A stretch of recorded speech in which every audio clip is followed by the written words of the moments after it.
Coordinate geometry हम लोग पढ़ने जा रहे हैं। कोऑर्डिनेट ज्योमेट्री में हम लोग इसके एक पार्ट को देख चुके हैं, पार्ट 1 वाले में हम लोग क्या देखे हैं कि इसका इंट्रोडक्शन कंप्लीट है।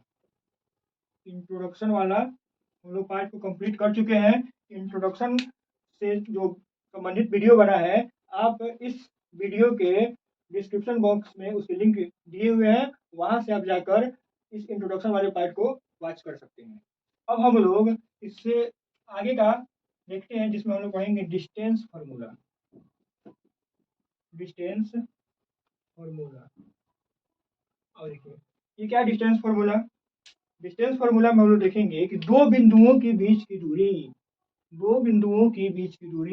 इंट्रोडक्शन वाले में हम लोग देखे थे कि किसी भी बिंदु को किस तरीके से रिप्रेजेंट किया जाता है, किस तरीके से उसको लोकेट करते हैं। उसमें हम लोग देखे थे कि कोई अगर बिंदु है, माने कि यह बिंदु है, तो इसका दो को निर्देशांक होता है, इसका दो निर्देशांक होता है, एक एक्स वैल्यू और एक वाई वैल्यू। मतलब पहला वाला एक्स और दूसरा वाला वाई, कोई भी बिंदु का दो होता है। उसमें हम लोग इंट्रोडक्शन में देखे थे कि plus plus minus minus minus plus minus plus minus किस चतुर्थांश में होगा, चतुर्थांश क्या बनता है, मूल बिंदु का क्या कंसेप्ट है, एक्स एक्सिस क्या है, वाई एक्सिस क्या है, ये सब हम लोग वीडियो में देख चुके हैं। इंट्रोडक्शन में हम लोग डिस्टेंस फार्मूला पे कंसीडर करते हैं। आइए, अब ये बी है, इसका भी दो वैल्यू होगा, एक्स और वाई। यहाँ भी एक्स वाई और यहाँ भी एक्स वाई अगर माने हम, तो फिर दोनों में अंतर कहाँ रह जाएगा, ये भी एक्स वाई और ये भी एक्स वाई। तो हम लोग क्या करते हैं, दोनों को अलग अलग पहचानने के लिए यहाँ पे x1 और यहाँ पे y1, तो यहाँ पे हम लोग कर सकते हैं x2, तो यहाँ पे y2, यहाँ पे x2 तो वहाँ पे y2, x1 y1 x2 y2, ये दो बिंदुओं के दो निर्देशांक हुए। अब इस दोनों बिंदुओं के बीच की दूरी निकालना है, दोनों बिंदुओं के बीच की दूरी निकालना है। तो हम क्या करेंगे, इसके लिए हम दूरी फार्मूला का प्रयोग करते हैं। AB के बीच की दूरी, AB के बीच की दूरी बहुत ही शानदार तरीके से हम समझने का प्रयास करेंगे। अब इसका क्या फार्मूला होता है, डिस्टेंस फार्मूला, जो हम लोग इसका प्रयोग करेंगे क्वेश्चन बनाने के लिए। तो देखिए, इसमें हम लोग थोड़ा सा दिमाग लगाएंगे, सेटिंग करेंगे। क्या सेटिंग करेंगे, इसका दूसरी का, तो इसका पहले का, एक्स के साथ वाई के साथ, एक्स के साथ और वाई के साथ, मतलब x2 में से x1 घटाएंगे, x2 में से x1 को घटाएंगे, और ये इंटू हो गया।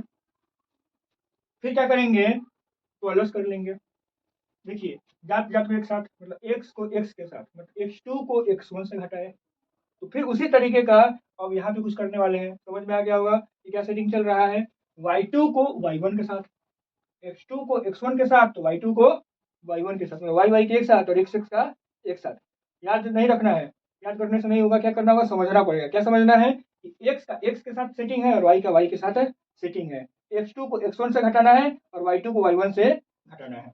तो y2 को हम लोग y1 से घटा लिए। अब देखिए क्या करें, बीच में प्लस कर दिए हैं, x2 को x1 से घटाए, y2 को y1 से घटाए, अब सबके ऊपर रूट चढ़ाए और इस पे स्क्वायर और इस पे स्क्वायर लगाए। क्या हुआ, AB के बीच की दूरी निकाले, क्या करिए, पहला सेटिंग किए कि एक जात को एक जात के साथ बैठाए, मतलब x2 को x1 से घटाए। फिर उसी तरीके का काम y2 को y1 से घटाए, दोनों पे स्क्वायर चढ़ा दिया गया, दोनों पे स्क्वायर चढ़ा दिया गया और उस पूरे पे रूट लगा दिया गया। अब हमारे पास दूरी फार्मूला तैयार हो चुका है, डिस्टेंस फार्मूला तैयार हो चुका है। अब इसी डिस्टेंस फार्मूले का प्रयोग करके हम किसी भी बिंदु के दो बिंदुओं के बीच की दूरी हम लोग आसानी से निकाल सकते हैं, आसानी से निकाल सकते हैं। अब देखिए, ये तो दूरी फार्मूला हुआ। अब इस दूरी फार्मूला से हमें बनाना है 7.1 का 1 से लेकर 10 तक का प्रश्न, 1 से लेकर 10 तक का प्रश्न। अब देखिए, 7.1 का 1 से लेकर 10 तक का प्रश्न बनाना है 10th क्लास में, क्लास 10। पिछले वीडियो में इंट्रोडक्शन देख लिए थे, तो वहाँ से 9 का सारा प्रश्न बन जाएगा, तो वहाँ से देख सकते हैं। इसमें क्या किए, दूरी फार्मूला सेट करा दिए, लगभग दिमाग में बैठ गया होगा। जात के साथ घटाना है, फिर बीच में जोड़ देना है, दोनों पे स्क्वायर चढ़ाना है, अब पूरा पे रूट लगा देना है, काम फिनिश, कंप्लीट, याद रहेगा। अब इसका एप्लीकेशन करते हैं क्वेश्चन बनाने के लिए। अब देखिए क्या करेंगे, थोड़ा सा अब पूरे प्रश्न का हम एक फ्रेमिंग कर देते हैं 2 मिनट में, ताकि आपको बनाना आसान हो जाएगा और अब इस वीडियो को देखने के बाद आप जब प्रश्न को उठाएंगे, किताब को उठाएंगे, तो आसानी से बनता चला जाएगा। आप जब बुक को उठाएंगे तो पहला क्वेश्चन क्या कहता है कि दो बिंदुओं के बीच की दूरी, दो बिंदुओं के बीच की दूरी निकालना है। बस आपको यहाँ पे कुछ रहेगा, यहाँ पे कुछ है, तो आसानी से हम लोग निकाल सकते हैं दूरी फार्मूला का प्रयोग करके। तो दो बिंदुओं के बीच की दूरी यहाँ पे x1 y1 x2 y2 मानने की जरूरत नहीं, वहाँ पे किसमें रहेगा तो न्यूमेरिकल वैल्यू में रहेगा, मान रहेगा, तो वहाँ से हम लोग आसानी से बना सकते हैं। जैसे अगर हमें a और b के बीच की दूरी निकालना है और ये 2 और 5 है और ये 3 और 4 है, क्या नहीं निकाल सकते हैं? क्या करेंगे, इधर लिख देंगे x1 3 है, y1 4 है, x2 2 है और y2 5 है। इस फॉर्मूला में रखेंगे x2 की जगह पे 2 और x1 की जगह पे 3, y2 की जगह पे 5 और y1 की जगह पे 4। काम कंप्लीट। बस इस खांचा में रखना है इसको उठा के और माल तैयार हो जाएगा, आंसर तैयार हो जाएगा। इसी कंसेप्ट पे हम लोग प्रश्नों को थोड़ा सा फ्रेमिंग करते हैं। अब देखिए, ये तो हमारा डिस्टेंस फार्मूला हो गया। 7.1 के 10 क्वेश्चन को बिल्कुल चुटकी में बनाना है और हमेशा के लिए आपके दिमाग में एकदम याद रहे, तो उसके लिए हम क्या करते हैं, पहला बता दिए कि पहला क्वेश्चन कैसे जाएगा इस चैप्टर का, तो दूरी फार्मूला सीख गए तो बस मान रखना है, बन जाएगा। दूसरा प्रश्न कहता है इस चैप्टर का 7.1 का कि आपको क्या करना है, दो बिंदुओं के बीच की दूरी निकालना है। एक बिंदु मूल बिंदु है और एक बिंदु दूसरा है, जैसे 15 36। तो इस तरीके से अगर आपको दो बिंदुओं के बीच की दूरी निकालना है, एक बिंदु यहाँ पे, एक बिंदु यहाँ पे, इसका कुछ दिया हुआ है और एक बिंदु क्या है 0 0 है मूल बिंदु, और एक बिंदु क्या है कोई भी हो सकता है, जैसे शायद उसमें 15 और 19 है, शायद से बोल रहे हैं, तो आप वहाँ पे कोई भी अंक हो सकता है। तो यहाँ पे हम क्या करेंगे कि डायरेक्ट इस फॉर्मूला का प्रयोग करेंगे और बना लेंगे। थोड़ा सा अलग सीखिए, क्या अलग सीखिए कि जब भी मूल बिंदु से, अब ऐसे प्रश्न तो 2 नंबर 5 नंबर में आते नहीं है, आ जाएंगे तो क्या करेंगे, डायरेक्ट इस फॉर्मूला का प्रयोग करेंगे, बना लेंगे। अगर ऑब्जेक्टिव में आने का चांस ज़्यादा होता है, तो ऐसे प्रश्नों को ऑब्जेक्टिव में बनाने के लिए हम लोग क्या करेंगे, जब मूल बिंदु से हमें दूरी निकालना होता है तो इसका स्क्वायर करके और इसका स्क्वायर करके जोड़ लेते हैं। जैसे एक आसान लिया जाए, 3 और 4 रहता तो क्या कर लेते, मूल बिंदु से दूरी निकालना है, दूरी सूत्र का प्रयोग करने की जरूरत नहीं है। क्या करेंगे, डायरेक्ट 3 का स्क्वायर 9 और 4 का स्क्वायर 16, 16 9 25 और 25 पे तो रूट से रहता है, तो क्या हो जाएगा 5 यूनिट डायरेक्ट। ट्रिगोनोमेट्री में हम पढ़ेंगे ट्रिपलेट, 3 4 हो तो उसके साथ हमेशा 5 आता है। ट्रिगोनोमेट्री में पढ़ेंगे हम लोग 6 8 तो उसके साथ हमेशा 10 आता है। इस तरीके से कुछ ट्रिपलेट हम बता देंगे और वहाँ से आसानी कैलकुलेशन हो जाएगा। बस आप क्वेश्चन देखिएगा, थोड़ा सा मुस्कुराइएगा और आंसर पाइएगा। फिर हम लोग देखते हैं, ये तो पहला क्वेश्चन फ्रेमिंग कर दिया, बना सकते हैं। दूसरा क्वेश्चन के बारे में हिंट कर दिया, बना सकते हैं। तीसरा क्वेश्चन उसमें संरेखी वाला है, तीसरा क्वेश्चन उसमें संरेखी वाला है। कह रहा है 3 बिंदु दिए गए रहेंगे, 3 बिंदु का निर्देशांक कुछ न कुछ दिया रहेगा, प्रश्न में दिया हुआ है और कहता है कि जांचिए क्या तीनों बिंदु संरेखी है। तो पढ़ जानेंगे ना कि संरेखी होता क्या है।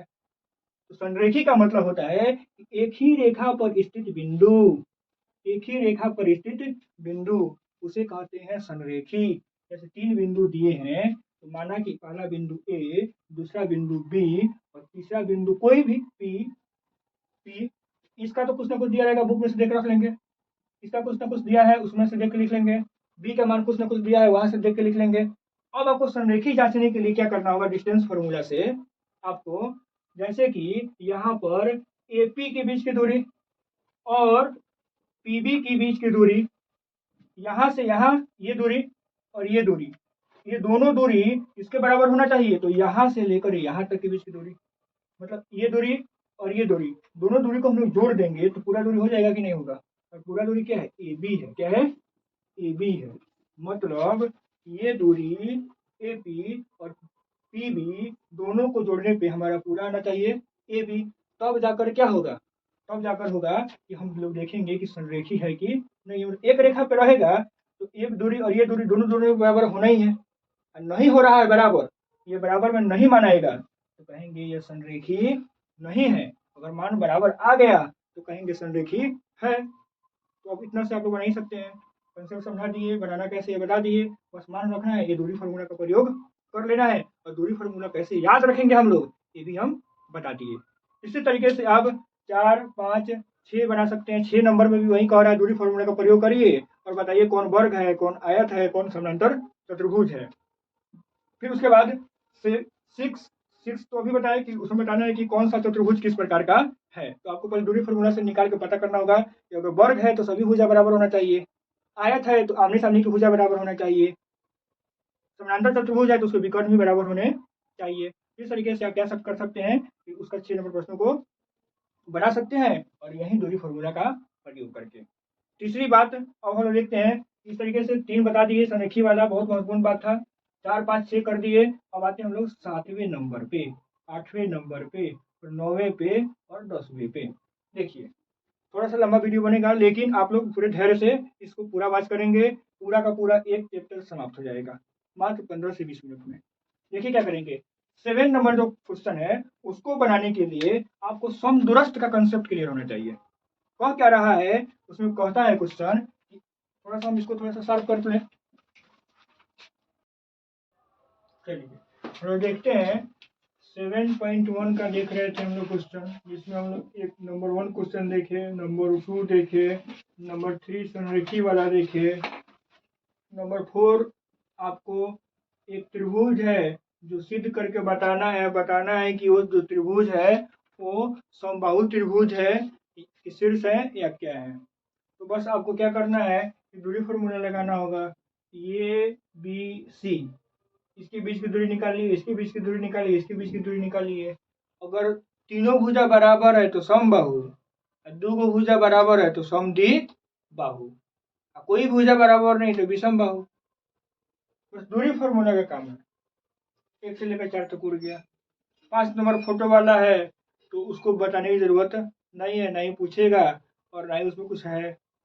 6 नंबर में हम लोग क्या देखे हैं, थोड़ी देर पहले बता रहे थे कि आपको बताना है कि चतुर्भुज के 4 शीर्ष दिए हुए हैं, चतुर्भुज के 4 शीर्ष दिए हुए हैं और यहाँ से ए बी सी डी हो गया।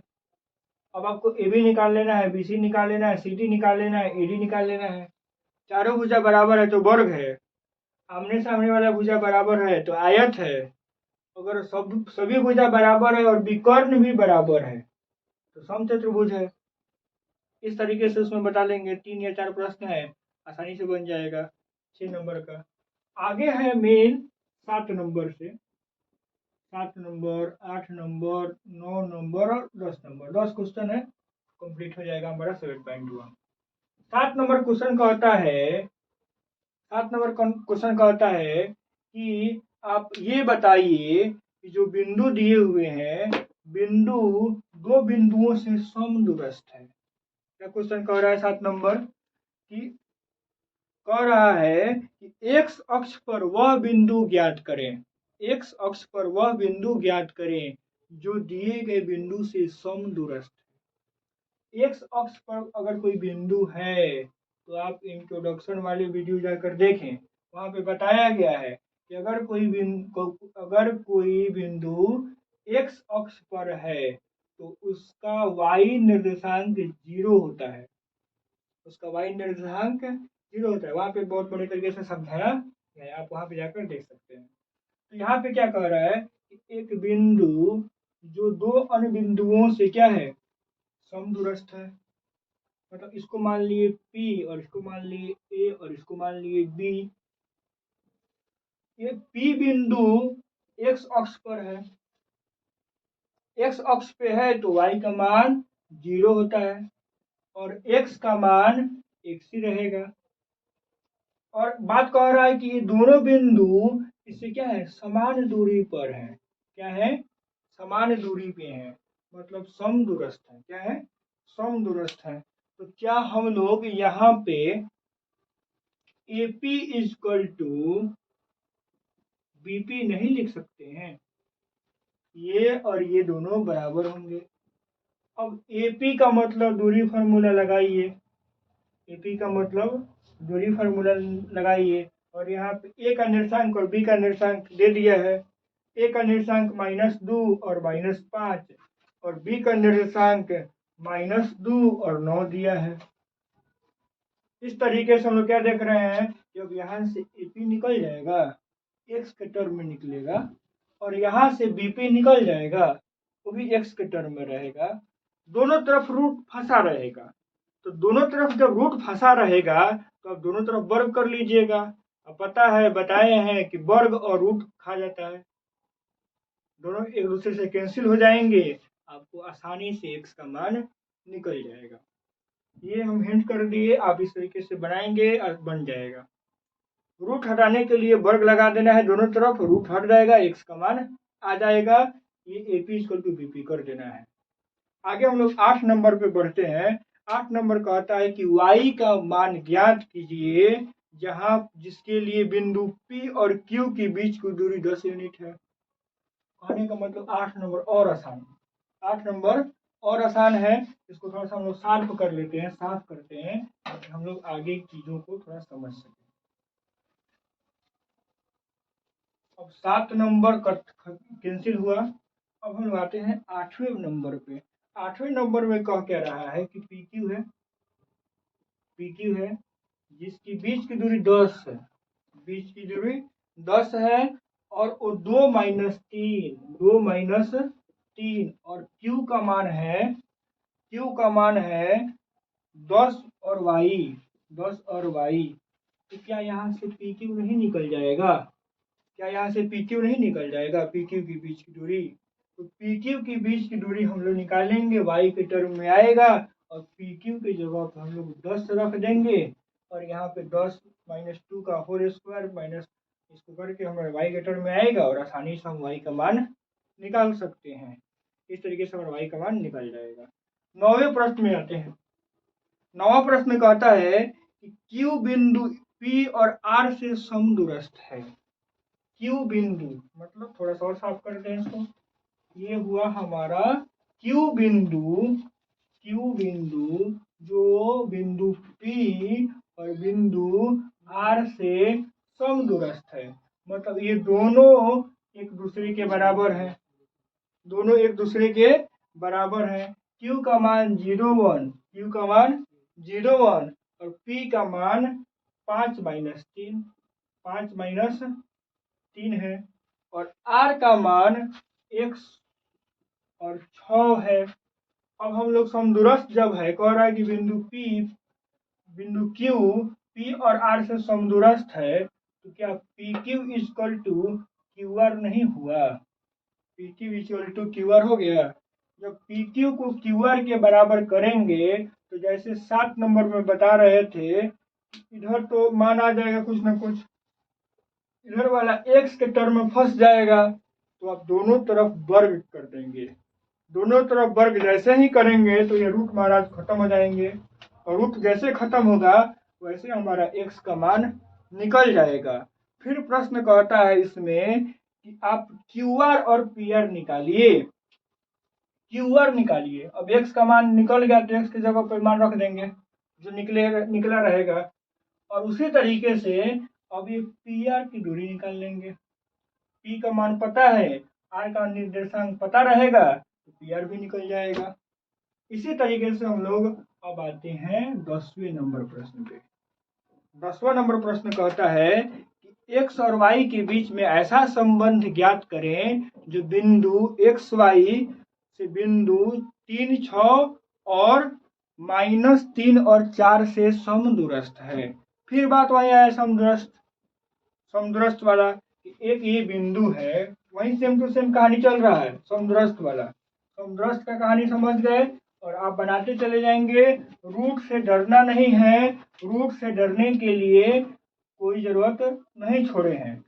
करना क्या है, आपको x और y के बीच संबंध निकालना है। फिर वही कर लीजिए, इसी को मान लीजिए Q, और इसको मान लीजिए P, और इसको मान लीजिए R, और यहाँ पे ईश्वर कह रहा है Q की जगह पे x और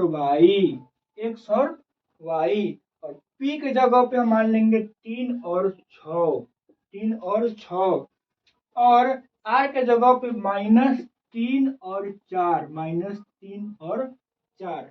अब बताइए कि ये समदूरस्थ है, ऐसे से कर देंगे तो इक्वल टू बराबर, मतलब कि PQ = QR नहीं हो जाएगा। इसमें भी जैसे ही PQ = QR हो गया तो यहाँ से यहाँ के बीच की दूरी और यहाँ से यहाँ के बीच की दूरी इस दूरी फार्मूला पर रख के निकाल लेंगे। दोनों तरफ बराबर है, दोनों तरफ रूट है, तो दोनों तरफ के रूट को हटाने के लिए वर्ग कर लेंगे। अब पता है कि स्क्वायर रूट को खा जाता है, कैंसिल कर देता है।